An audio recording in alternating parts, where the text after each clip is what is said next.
নমস্কার বন্ধুরা, কেমন আছেন? আশা করি ভালোই আছেন। আমিও ভালো আছি। আমি আবার একটা নতুন রেসিপি নিয়ে চলে এসেছি ওই মিক্সড উইথ সুনিতা চ্যানেলে।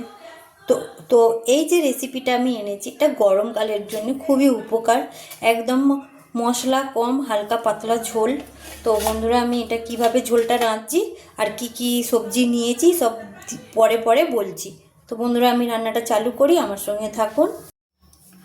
তো বন্ধুরা, আমি যেই ঝোলটা বানাবো সেই ঝোলটাতে এই মটর ডালটা লাগবে। তো আমি সারা রাত ওই মটর ডালটা ভিজিয়ে রেখেছি। এটা মটর ডাল না, এটা ছোলার ডাল। তো আপনারা চাইলে ছোলার ডালও দিতে পারেন বা মটর ডালও দিতে পারেন। তো আমি ছোলার ডাল ভিজিয়ে রেখেছি। তো এবার আমি এই ছোলার ডালটাকে বেটে নিয়ে আসছি। তো বন্ধুরা দেখুন, আমি এই ছোলার ডালটাকে বেটে নিয়ে এসেছি। এবার এটাকে আমি ঢেলে নেব। তো ছোলার ডালটা আমার বাটা হয়ে গেছে। আমি এবার একটা পাত্রে ঢেলে নিচ্ছি ডালটাকে। তো দেখুন,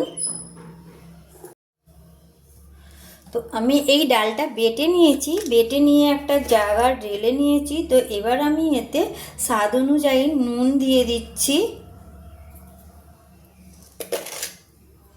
তো আমি স্বাদ অনুযায়ী নুনটা দিয়ে দিলাম, আর তার সাথে এই সামান্য চিনি দিয়ে দিচ্ছি। এবার আমি নুন আর চিনি দিয়েছি, দিয়ে ডাল বাটাটাকে একটু ভালোভাবে মেখে নিচ্ছি। তবে হ্যাঁ বন্ধুরা, এই ডালটা যখন বাটবেন একদম যেন জল জল না হয়ে যায়, মানে পাতলা না হয়ে যায়, একটু শক্ত শক্ত করে মাখবেন। তো দেখুন, আমি যেইভাবে এই ডালটাকে বেটেছি, দেখুন কিরম তার থিকনেস, এইভাবে একটু মেখে এটাকে রেখে দেবেন। তো আমার নুন আর চিনি মিশিয়ে আমি ডালটাকে মানে একদম মেখে নিয়েছি। নিয়ে এবার এটাকে আমার মাখা হয়ে গেছে। আমি এবার এটাকে একটু সাইডে রেখে দিচ্ছি। তো বন্ধুরা, এবার আমার প্রসেস কী করে ঝোলটা বানাবো আর কি কি আনাজ দিয়েছি সেই জন্যে এগিয়ে চলো আমার সাথে। তো আমি এর পরের ধাপে কি করছি, গ্যাস জেলে দিয়েছি, গ্যাসে কড়া বসিয়ে দিয়েছি, কড়া আমি গরম হতে দিয়েছি। তো কড়া আমার গরম হয়ে গেছে। আমি অল্প সামান্য সর্ষের তেল দিলাম। তেলটা এবার গরম হতে দেবো। তেলটা আমার গরম হয়ে গেছে। আমি এই যে আলু কেটে রেখেছি, এই আলুগুলো এবার দিয়ে দেবো।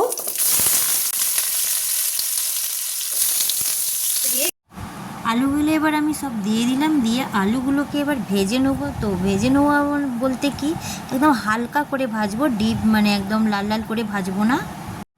তো আলুটা ভাজা ভাজাবার পর আমি সজনে ডাঁটা দিয়ে দিলাম। সজনে ডাঁটাটাও দিয়ে এবার আমি হালকা নেড়ে নেবো। এটাও হালকা, পুরো লাল লাল ভাজবো না।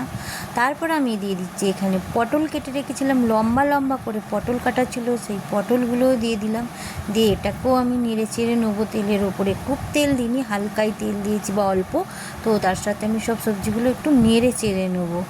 আর তারপরে দিয়ে দিলাম আমি বটবটি কড়াই কাটা আছে, ওই দেখুন বটবটি কড়াইগুলো দিয়ে দিলাম।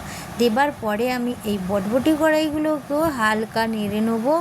ওটাও ভাজা ভাজা করব না, মানে একদম যে ভাজা ভাজা ভাবটা হয় সেই জিনিসটা করব না, জাস্ট একটু নেড়ে চেড়ে নেওয়া।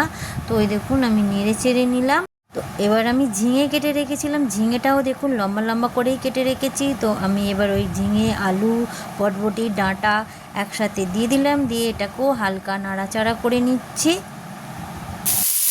তো দেখুন, একদম ভাজা ভাজাও করিনি, কিছুই নয়, জাস্ট তেলের উপর আমি একটু নাড়াচাড়া করে নিয়েছি। তো নাড়াচাড়া করে নেবার পর আমি এখানে জলটা দিয়ে দিচ্ছি। এই দেখুন জল। তো জলটা পরিমাণ মতন দেবেন। আমি জল দিয়ে দিলাম। দিয়ে এবার সবজিটাকে ভালোভাবে জলের সাথে মিশিয়ে দিচ্ছি। আমি এর সাথে হলুদ গুঁড়ো দিয়ে দিলাম, দিয়ে মিশিয়ে দিলাম। পরিমাণ মতো নুন দিয়ে দিচ্ছি। তো এর আগে আমি খানিকটা নুন দিয়ে দিয়েছি, তো এখন আমি দিলাম আরও নুন। দিয়ে এবার এটা নেড়ে দিচ্ছি, আর গ্যাসটা একটু জোর করে দিলাম। এবার আমি চাপা ঢাকা দিয়ে দিচ্ছি, আর সবজিগুলো আমি সেদ্ধ হতে দিচ্ছি। আমি এবার ঢাকনটা একবার খুলে নিচ্ছি। তো পুরো সেদ্ধ হয়নি, ঢাকনটা খুলে নিলাম। আর এখানে যে বেগুন কেটে রেখেছি, এবার বেগুনগুলোও দিয়ে দিচ্ছি। দেখুন, আমি বেগুনগুলো লম্বা লম্বা করে কেটে নিয়েছি, দিয়ে দিলাম। আর তার সাথে এখানে কুমড়োর ডাঁটা কেটে রেখেছি, কুমড়োর ডাঁটাটাও দিয়ে দিচ্ছি, আর কিছু কুমড়ো পাতাও কুচিয়ে দিয়ে দিলাম। তো দিয়ে এবার সব সবজিগুলোকে এই জলের সাথে মিশিয়ে দিচ্ছি, দিয়ে এবার আমি এটা চাপা দিয়ে দিলাম। এবার এটা সেদ্ধ হতে দিচ্ছি। এবার আমি একবার ঢাকনটা খুলে দেখে নিচ্ছি।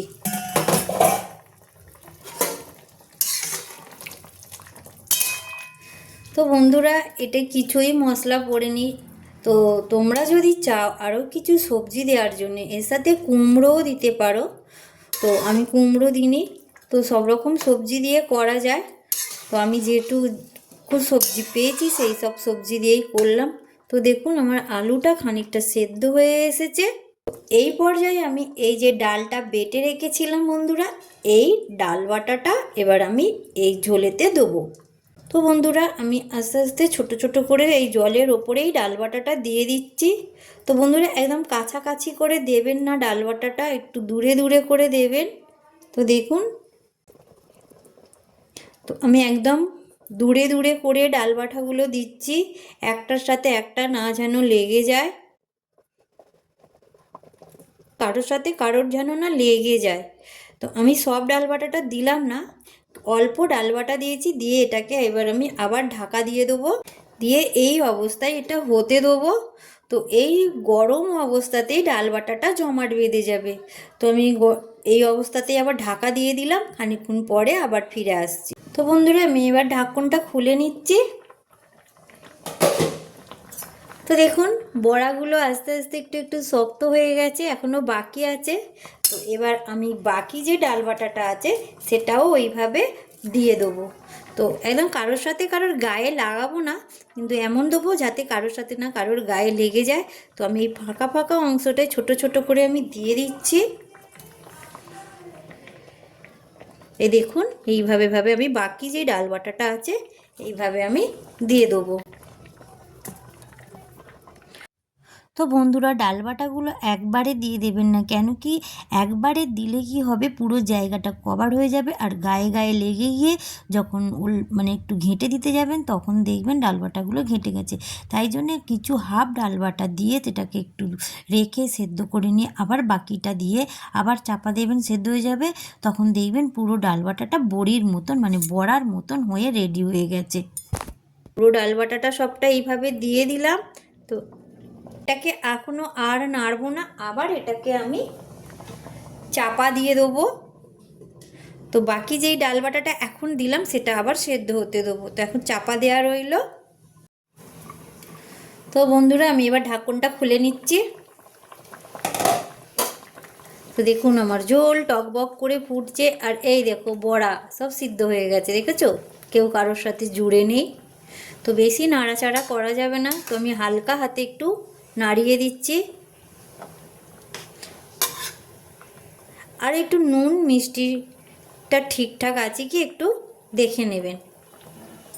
এটা একদম কম মশলা বলতে কিছুই নেই এতে, শুধু হলুদ গুঁড়ো আছে আর নুন। তো তাই জন্য এতে একটু অল্প চিনি দিয়ে দিচ্ছি। তো একটু মিষ্টি মিষ্টি, ঝোলটা না হলে ভালো লাগবে না, তো একদম হালকা। তো যারা চিনি খান না তারা স্কিপ করতে পারেন। তো আমি চিনি দিয়ে দিলাম, দিয়ে এবার এটাকে আমি নাড়াচাড়া করে নিয়েছি, নিয়ে আবার একটু ফুটতে দেবো। তো আমি আবার চাপা দিয়ে দিচ্ছি। আমি একটা ছোট বাটি বসিয়ে দিয়েছি, তাতে আমি পরিমাণ মতন তেল দিচ্ছি। তো আপনাদের যতটা মানে সবজি সেই হিসাবেই তেল নেবেন। তো আমি পরিমাণ মতন তেল নিলাম। তো তেলটা আমার গরম হতে দিয়েছি। তো তেল আমার গরম হয়ে গেছে, এতে আমি দুটো শুকনো লঙ্কা দিয়ে দিচ্ছি। কাঁচা লঙ্কাও দিতে পারেন, তো আমি কাঁচা লঙ্কা দিইনি, শুকনো লঙ্কাই দিচ্ছি। এবার আমি শুকনো লঙ্কাটাকে একটু ভালোভাবে একটু ভেজে নেব। তারপর আমি এইতে কালো জিরে দিয়ে দিচ্ছি। তো আমার ফোড়নটা ভাজা ভাজা হয়ে গেছে। তো এবার আমি এই ঢাকনটাকে খুলে নিলাম, নিয়ে এই যে আমি ফোড়নটা করে রেখেছি, এই দেখতে পাচ্ছেন, এই ফোড়নটা আমি এবার এর উপরে দিয়ে দিচ্ছি।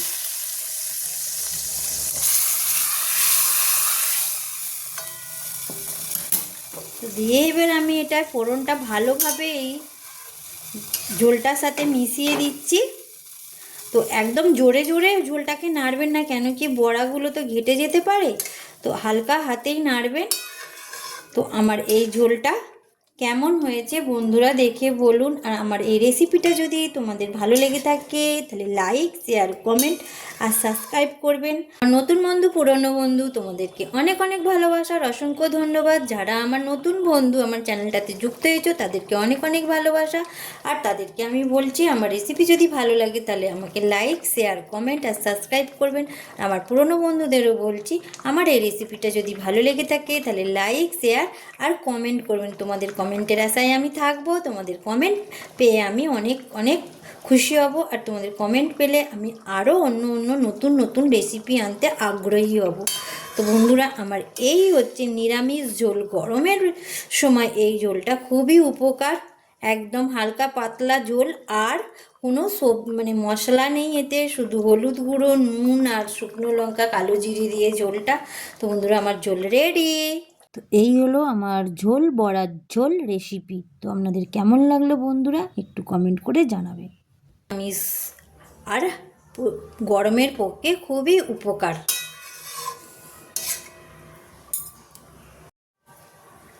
আর বন্ধুরা ফোড়নটা দেবার পরে এই ঝোলটাকে 5 মিনিটের মতন টকবক করে ফুটিয়ে নেবেন। তো আমি এটা 5 মিনিটের মতন টকবক করে ফুটিয়ে নিয়েছি। তো আমার ঝোল রেডি হয়ে গেছে বন্ধুরা, রেডি।